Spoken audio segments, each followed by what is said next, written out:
ये जो चीनी के अंदर जिन्होंने चीनी महंगी करके लोगों से अवाम को तकलीफ पहुंचा के गरीब लोग चीनी खाता, उसके लिए चीनी सब कुछ है, उनको नुकसान पहुंचाया। ये मेरा आपसे वादा है, कभी मेरी गवर्नमेंट चली जाए उनको एनआरओ नहीं मिलने लगा। एनआरओ तो मिलना छोड़ें, मैं गवर्नमेंट में हूं या ना हूं, जब तक मैं जिंदा हूं मैं आपको तब तक नहीं छोड़ूंगा जब तक आप मुल्क का पैसा वापस नहीं करेंगे।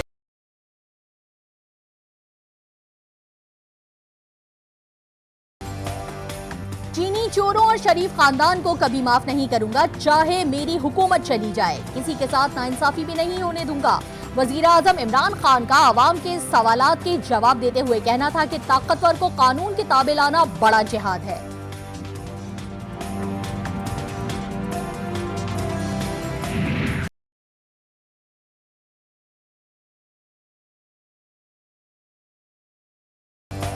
अपोजिशन लीडर शहबाज शरीफ के लिए एक और नई परेशानी खड़ी हो गई। नैब ने नाम ECL में डालने के लिए दरख्वास्त वजारत दाखिला को भिजवा दी। वजारत दाखिला ने दरख्वास्त मौसूल होने की तस्दीक कर दी। लीगी सदर का नाम ECL में डालने से मुतल्लिक फैसला आज होगा।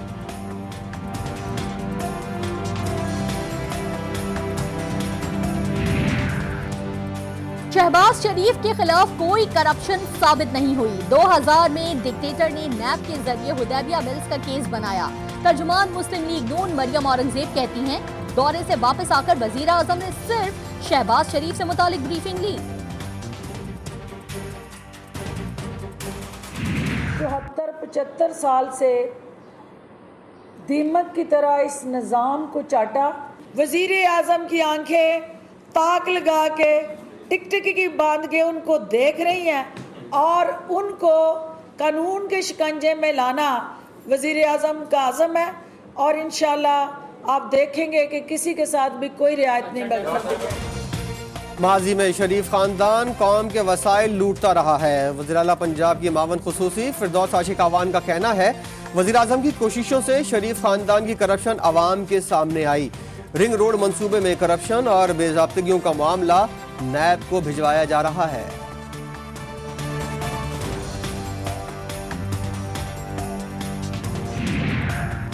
नवाज शरीफ की मुश्किलात में मजीद इजाफा। हुकूमत का हुदैबिया पेपर मिल्स मुकदमे की असर-ए-नौ तफ्तीश का फैसला। वफाकी वजीर इत्तलात फवाद चौधरी ने ट्विटर पर जारी बयान में बताया कि हुदैबिया पेपर मिल्स का मुकदमा नए सिरे से तफ्तीश का मुतकाजी है। तफ्तीश नए सिरे से शुरू करने की हिदायत दी जा रही है।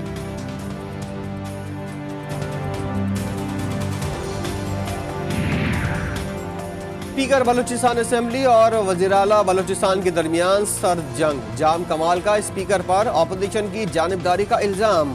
वज़ीर आला का कुद्दूस बजंजो के नाम खुला खत। कुद्दूस बजंजो की जवाबी खत के लिए कानूनी माहिरीन से मुशावरत। कानूनी टीम ने वज़ीर आला बलूचिस्तान जाम कमाल के खत को गैर आईनी करार दे दिया। सरकारी मुलाजमीन का रिकॉर्ड तलब करने के लिए नैब का खत गैर कानूनी करार। चेयरमैन नैब को तहकीकात की हिदायत कर दी। सिंध काबीना ने कराची में 41 नालों की सफाई के लिए 50 करोड़ रुपए ग्रांट की मंजूरी दे दी। तालीमी इदारों में बच्चों को तशद्दुद और जिनसी इस्तेहसाल का निशाना बनाने वालों के खिलाफ रूल्स भी मंजूर कर दिए।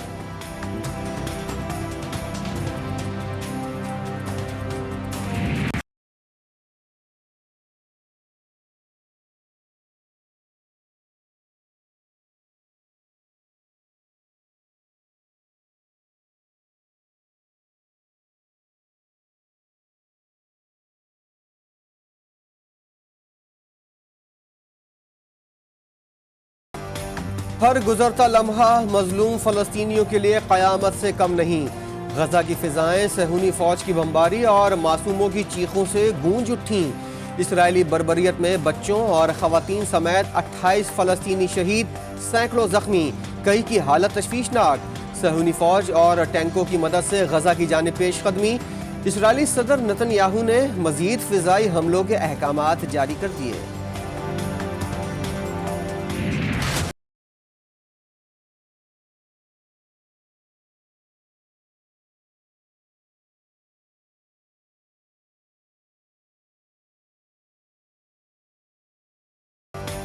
वजीर आजम इमरान खान की एक मरतबा फिर निहत्ते फलस्तीनियों पर हमलों की मजम्मत।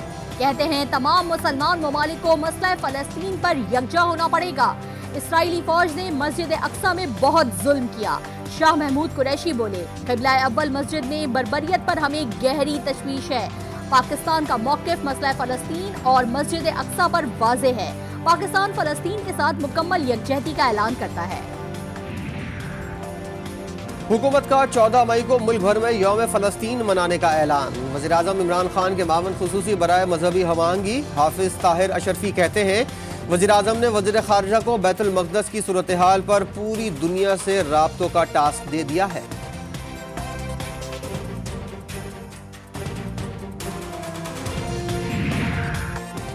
मजलिस वहदत मुस्लिमीन का नुमाइश चौरंगी पर काबुल धमाके और मज़लूम फ़लस्तीनियों के हक में एहतजाज। मुजाहिरीन की अमरीका, इसराइल और दहशतगर्द तंजीम दाइश के खिलाफ शदीद नारेबाजी। आवाम से सादगी के साथ ईद मनाने की दरख्वास्त की।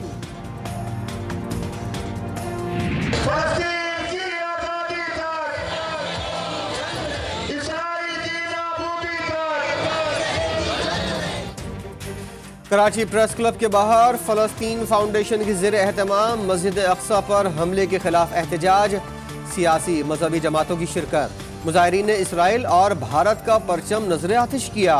पाकिस्तानी अवाम क़िबला अव्वल के दिफा के लिए किसी कुर्बानी से दरेग नहीं करेंगे।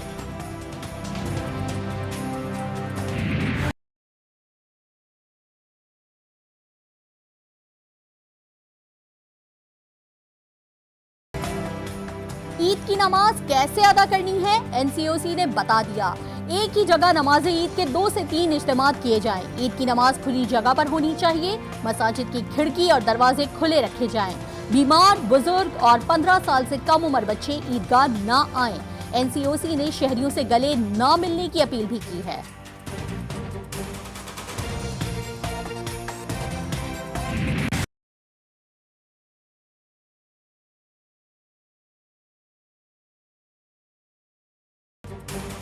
कराची में SOPs की खिलाफ वर्जी पर जिला इंतजामिया की कार्रवाइयाँ। मुख्तलिफ मकामात पर दर्जनों दुकानें सील, 25 अफराद गिरफ्तार। सदर में अचानक दुकानें खुलना शुरू और शहरी भी शॉपिंग के लिए पहुंच गए। जिला इंतजामिया और पुलिस ने एक्शन लेते हुए कई दुकानें सील कर दी।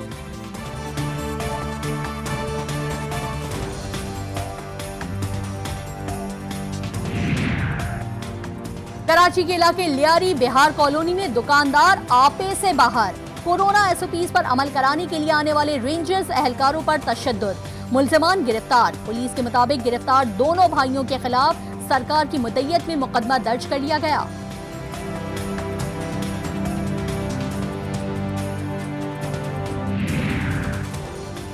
घोटकी में डाकुओं का मगवी नौजवान पर तशद्दुद। वायरल वीडियो ने गवर्नर सिंध पर भी लर्जा तारी कर दिया। इमरान इस्माइल की IG को नौजवान को जल्द से जल्द बाजियाब कराने की हिदायत। गवर्नर के नोटिस के बाद पुलिस की फुर्तियां। नौजवान बाजियाब, कोई गिरफ्तारी अमल में न आई।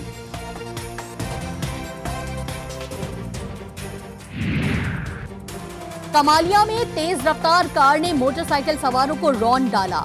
2 सगे भाई मौके पर जाँ बहक। अफसोसनाक वाकया चीचावती रोड पर पेश आया। पुलिस के मुताबिक ड्राइवर मौके से फरार हो गया। लाशें अस्पताल मुंतकिल कर दी गईं।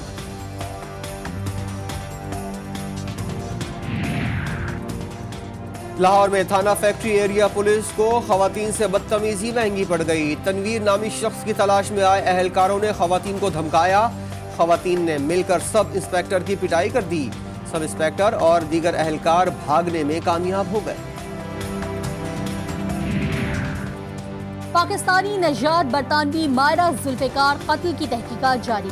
कत्ल की तफ्तीश मुकम्मल तौर पर CIA पुलिस को मुंतकिल कर दी गई। SHO डिफेंस B को भी मुअत्तल कर दिया गया। ASP डिफेंस को वार्निंग दे दी गई। पुलिस ने मायरा की दरखास्त पर मुकदमा दर्ज नहीं किया था।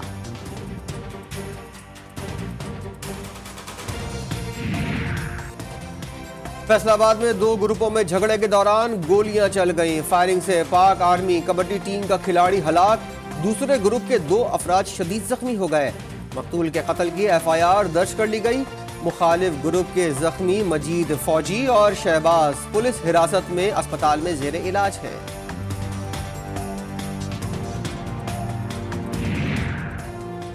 साढ़े 3 साल की लड़ाई आखिरकार खत्म। सऊदी अरब और कतर में ताल्लुकात बहाल। कतर के अमीर तमीम मोहम्मद बिन हमद बिन खलीफा अल सानी का सऊदी अरब का दौरा, सऊदी वलीअहद शहजादा मोहम्मद बिन सलमान से मुलाकात। दोनों रहनुमाओं ने कशीदगी का शिकार बाहमी ताल्लुकात का असर-ए-नौ जायजा लिया। चीनी हेलीकॉप्टर जुनूब मगरिबी शहर डाली में गिरकर तबाह। फायर फाइटिंग हेलीकॉप्टर हादसे में अमले के 4 अफराद हलाक हुए थे। हेलीकॉप्टर उस वक्त गिरकर तबाह हुआ जब वो पानी वापस लेने की मशक कर रहा था। सऊदी अरब में शवाल का चांद नजर नहीं आया। अरब मीडिया के मुताबिक सऊदी अरब में ईद उल फित्र 13 मई जुमेरात को होगी। पाकिस्तान में ईद का चांद देखने के लिए रोयत हिलाल कमेटी का इजलास आज होगा। Babar is getting confidence. जब आप जीतते हैं ऑब्वियसली कॉन्फिडेंस लेवल आपका बढ़ता है और साथ साथ जैसे ही आप कॉन्फिडेंट होते हैं आपकी डिसीजन मेकिंग बेहतर से बेहतर होती है। तो I think the way Babar is going at the moment बड़ा सेटिस्फाइंग है हमारे लिए। टीम में ज्यादा तब्दीलियां कर दें तो तनकीद होती है कि मुखालिफ को कमजोर समझ लिया है। मिसबाह उल हक की वर्चुअल प्रेस कॉन्फ्रेंस, कहा बाबर आजम की कारकर्दगी दिन ब दिन बेहतर हो रही है, कप्तानी में भी निखार आ रहा है। उम्मीद है कि पाकिस्तानी टीम जीत का तसलसल बरकरार रखेगी। और कम उम्र पाकिस्तानी ने मुल्क का नाम रोशन कर दिया। दुनिया की बुलंद तरीन चोटी माउंट एवरेस्ट पर सब्ज हिलाली परचम लहरा दिया। पाकिस्तानी को पहमा शहरोज काशिफ ने 8,849 मीटर चोटी सर कर दी।